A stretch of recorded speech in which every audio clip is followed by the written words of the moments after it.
Então, todo esse trabalho com o grupo, todo esse processo, tudo isso do que eles falam, né, tanto de usar o guarda-roupa como um elemento icônico, de usar a água, de fazer essa mesa, esse banquete, vem para falar que é um pouco o processo do artista visual, né? Que ele não parte ali de um roteiro de teatro, de um texto, ele parte de algo que ele tem dentro dele, que é uma vontade enorme de dizer alguma coisa que o angustia, né? Então, cada vez mais a gente vê, não só lá, não só o Richard, mas eu tive até outro dia conversando com algumas pessoas aqui em São Paulo que tem essas angústias também, né? De se libertar um pouco dessa necessidade de ter de ficar esperando assim as diretrizes, tá bom, vem cá, agora vai criar, então a gente está com esse projeto, mas de cada um dar um pouco mais de impulso, um pouco mais de asas aquilo que quer dizer,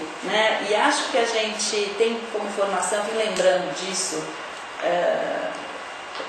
durante essa semana, que eu acho que tudo passa um pouco pela nossa formação, pelas referências que a gente tem de formação. Então, eu fiz a minha faculdade, eu estudei numa faculdade de artes plásticas, mas me formei em design pela FAAP.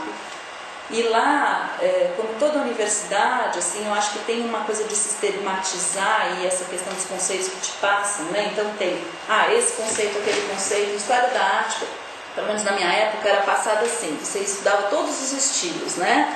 Então você tinha lá o romantismo, o realismo, o impressionismo, o expressionismo, o construtivismo, tudo tinha um nome.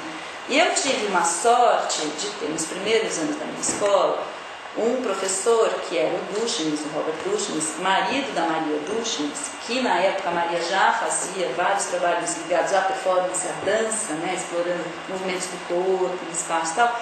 Mas o Dushnis, que era uma figura incrível, ele trazia pra gente, ao invés dessa regra, desse perfil histórico, desse recorte mais histórico, dessa sequência e dessa questão dos estilos, ele trazia para a gente uma produção mais contemporânea, ele trazia para a gente tudo que ele ia filmar na Documenta de Kassel, de todos os documentos dele. Então assim, eu comecei aprendendo história da arte por esse viés, pelo contemporâneo.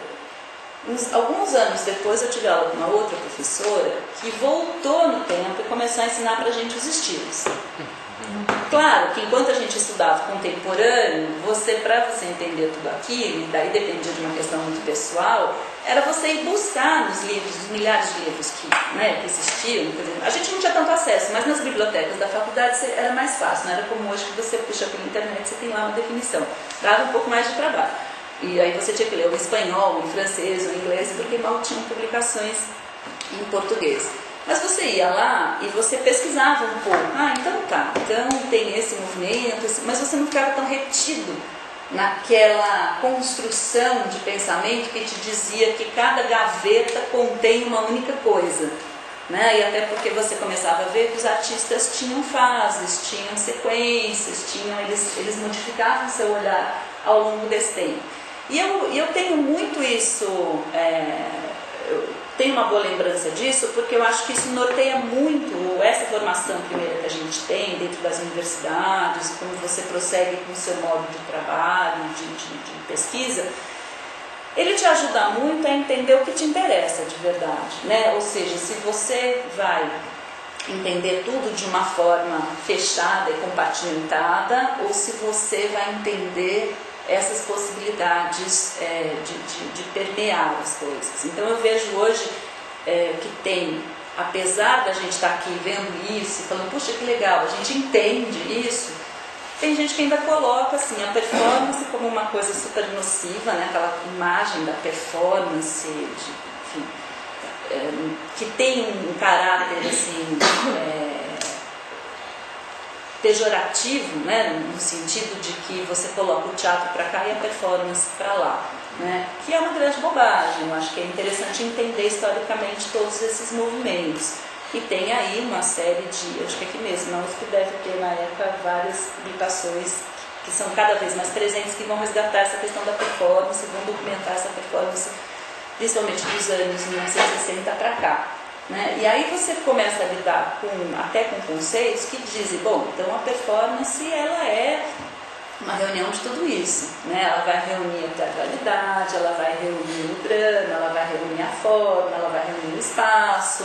Então, na verdade, tudo tem, elas são, por esse viés, na verdade, eu acho que da performance, que a gente consegue entender a proximidade entre as linguagens, que é o que mais se aproximou. Ao mesmo tempo, o teatro tentando deixar de ser tão dramático, né, em algumas expressões, em algumas realizações, e a performance tentando resgatar um pouco dessa dramaticidade, deixando de ser tão também só a experimentação, ou só o produto mal acabado, ou só aquela coisa de momento, né? Mas algo mais elaborado que tem toda uma intenção de dar uma mensagem, de dizer algo que não seja só encerrado naquele que está fazendo o papel do performer.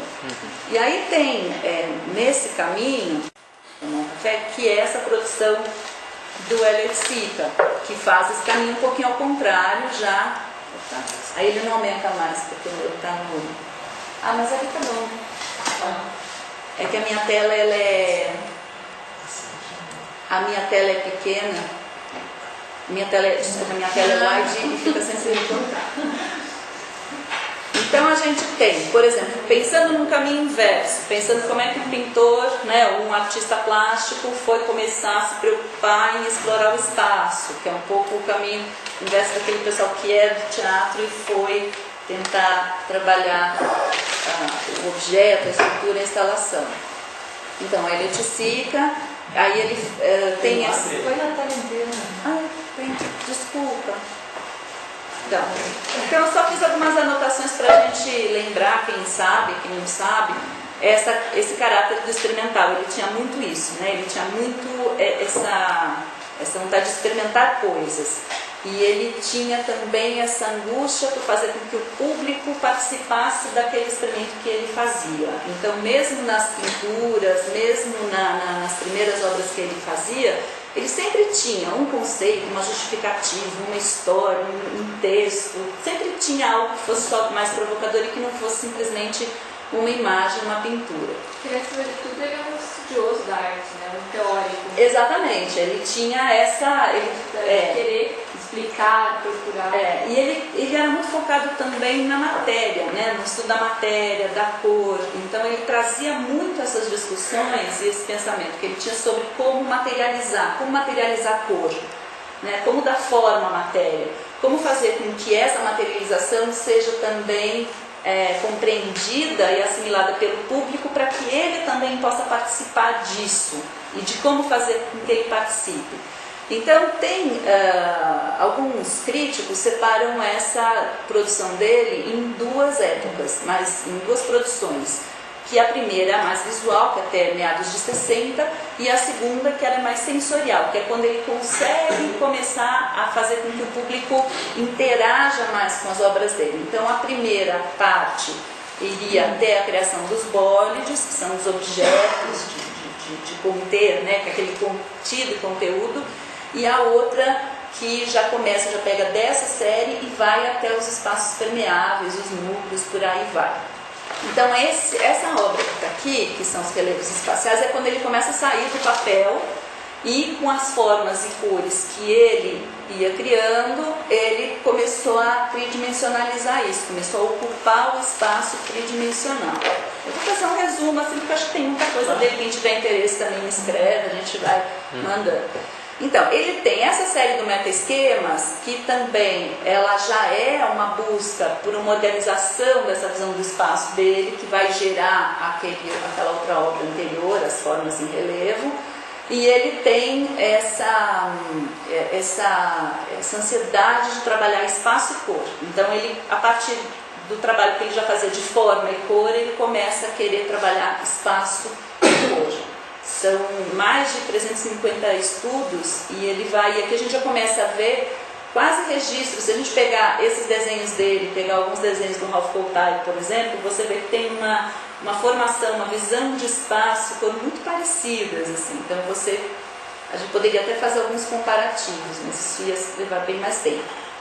Aí isso evolui para os espaços permeáveis, né, que são os núcleos que ele foi criando, que inicialmente, a origem da obra era trabalhar com essas placas suspensas, organizando esse espaço.